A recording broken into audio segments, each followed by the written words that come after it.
Hello, are you a literature lover? Are you tired of reading literature that does not resonate with our time? Do you have questions about literature? If so, welcome to the podcast, My Two Cents Worth with Odilia Wakesho Momburi, the platform that discusses literature in relation to our times. I am a professional English and literature teacher with a master's in literature. Critiquing literature is my passion. To put it bluntly, I am uniquely Kenyan and relevantly African, hence my focus, African literature. In this video, I'll be sharing my thoughts and opinions on tracing our footsteps in African literature.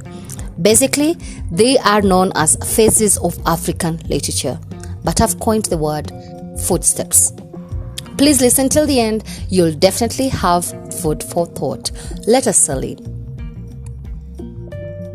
Someone once said, open quote, footsteps are the wonders of staying alive to move forward, end quote. This is my entry point on how African literature should be viewed.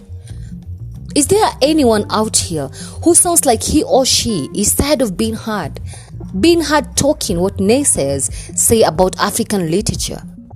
That we have copy-paste ideologies, that we have no form of originality, that we have not sought to talk about our uniqueness, and that we have decided to have an easy way out, kind of an excuse to get glued on the colonial mindset. Let me further provoke your thinking. How many times have you ever read a literature material and felt some freshness of thoughts without touching on colonialism? Albeit it is easily countable, right? Okay. Before I commence, a friend did ask me what I mean by the term African. Therefore, let me begin by bringing into context this term African.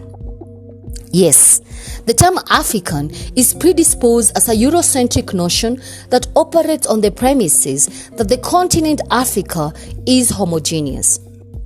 And the argument is that there are so many diverse cultures, people, experiences, and realities in the vast continent, and that literature in itself is uniquely peculiar from one country to the other, taking note of the form and content from different corners, either East African, West African, or South African literature, name them all. And yes, there are 54 nations which make up Africa. Yes, each of them has its own history, its own culture, its own tribes and traditions.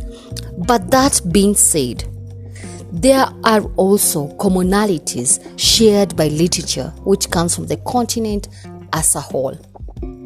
My bottom line is that the term African is an identity that I think we need to outgrow by not looking at it as a set limit clouding us, but as a possession of who we are and what we have to offer.